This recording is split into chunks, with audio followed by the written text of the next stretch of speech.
नमस्कार मित्रांनो, मी मराठी माणूस प्रदीप एक व्हिडिओ दाखवतो, अत्यंत महत्त्वाचा आहे। तो व्हिडिओ दाखवतो तो जो पाहाल ना तुम्ही, तुमच्या प्रत्येकाची तळपायातली आग मस्तकात जाईल आणि तुम्ही एकच विचार करत राहाल की नक्की यांना शिकवण काय दिली जाते। तुम्हाला काय वाटतं, मी इथं रोज बसून फक्त माझा तेवढा धंदा आहे का हिंदू मुस्लिम आणि बाकी सगळ्या गोष्टी करण्यात?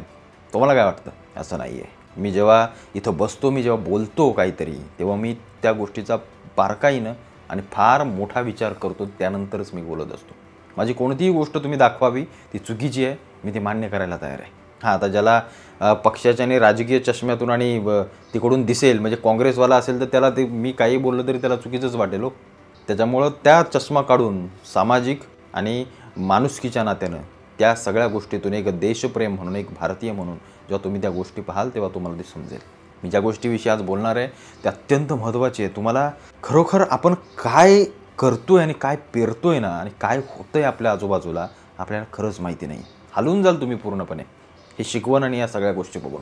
तुम्हाला असं वाटतं की मग रोज रोज त्या मुसलमानांचं हे करत नाही।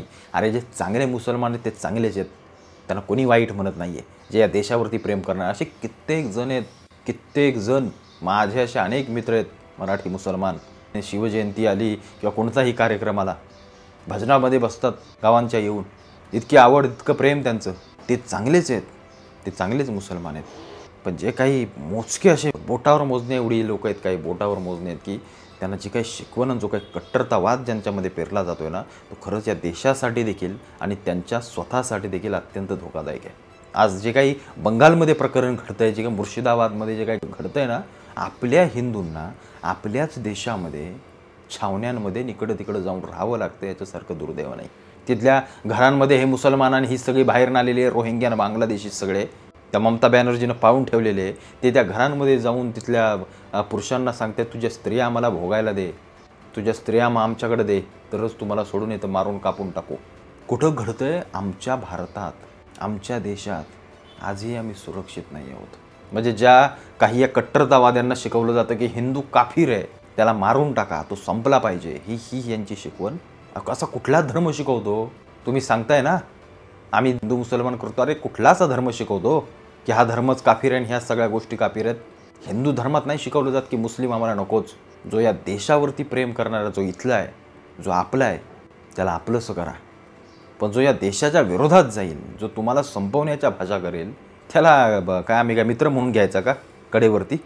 या सगळ्या गोष्टी विचार करण्यासारख्या आहेत। यांना काय पेरलं जातं, यांच्या डोक्यात काय टाकलं जातं आहे आम्हाला समजत नाही। आम्ही फक्त आणि फक्त आपलं चाललं आहे, मजा करतोय, खातोय, आम्ही अब्दुलची बिर्याणी खातोय, बाकी सगळ्या गोष्टी करतोय, आमचा पैसा जातोय कुठं आम्हाला माहीत नाही। या दंगली बिंगली घडतात ना, या सगळ्या इकडून फंडिंग केलं जातं देशातून, बाकीच्या ज्या संघटना काम करतात त्या फंडिंग करतात त्या सगळ्या गोष्टी करण्यासाठी। अंतर्गत हात असतात या सगळ्या लोकांचे। तुम्हाला राजकारण माहितीच असेल।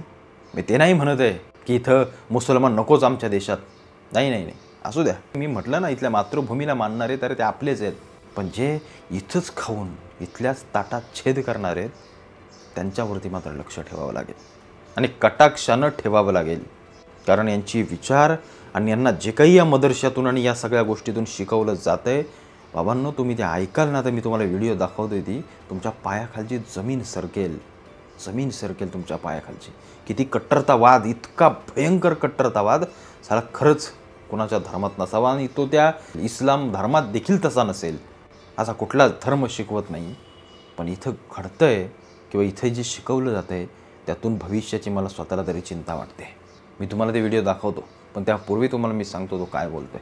तो इसम जो आहे तो असं म्हणतोय की जे तो असं त्या व्हिडिओमध्ये सांगतोय की जर एका ठिकाणी बलात्कार होत असेल कुठल्या पुरीवरती माझ्या नजरेसमोर, आणि एखादा जर मंदिरामध्ये किंवा तिथे जर बाजूला पूजा करत असेल, तर आमचा देव किंवा आमचा अल्लाह किंवा आमचं कुराण किंवा आमचा धर्म आम्हाला हे शिकवतो, म्हणजे त्याचा धर्म काही शिकवत नाही, त्याचा मास्तर कोणतो मदरशामधला त्याला शिकवत असेल, तो म्हणला असं मला शिकवतो की आमच्यासाठी ती पूजा हराम आहे, पण बलात्कार चांगला आहे। आम्ही तो पाहत बसू, आम्ही त्याकडे लक्ष देऊन त्याची मजा घेऊ, पण पूजा करणाऱ्याचे आम्ही मुंडकं कापून टाकू, त्याचे हातपाय छाटू, आमच्यासाठी तो हराम आहे। कुठला धर्म साला शिकवतो? ज्या स्त्रीला देवाऱ्यातली देवता मानण्याचं काम आमच्या छत्रपतींनी केलं, आमच्या संपूर्ण सगळ्या सनातनी सगळ्या लोकांनी केलं, म्हणजे शाहिस्ते खानाच्या छावणीत गेल्यानंतर देखील छत्रपतींनी सांगितलं की इथल्या एकाही स्त्रीकडे नजर देखील वर गेली नाही पाहिजे, हात लावायचं तर सोडून द्या। हा विचार आणि हे रक्त आपलं आणि यांचं काय, हे काय विचार करतायत? असला विचार हे तुम्हाला वाटतंय एवढं सोपं नाही आहे. हे लव जिहाद, हिंदू पोरींना फसवणं, त्यांना मारून टाकणं तुम्ही पाहताय. मी काय खोटं सांगत नाही, माझ्या तोंडाचं नाही खोटं सांगत आहे. तुम्ही तुमच्या नजरेनं सगळ्या गोष्टी पाहताय. हा लँड जिहाद, फूड जिहाद, हे सगळे जिहाद केले जातात. थुंकणं जेवणामध्ये यांच्या धर्मात चांगलं आहे. म्हणजे तुम्ही जेवढं खाताय तेवढं थुंकून लिहिलं खाताय. माझ्या अंगावर तर काटा गेला या सगळ्या गोष्टी ऐकून. हे वफ लँड जिहादसाठी काढलेला एक प्रकार होता, नरेंद्र मोदींनी काढला. यांच्या पायाखालच्या जमिनी सरकल्या, पायाखालच्या नाही यांच्या हातातल्या पण गेल्या. आता विचार करा.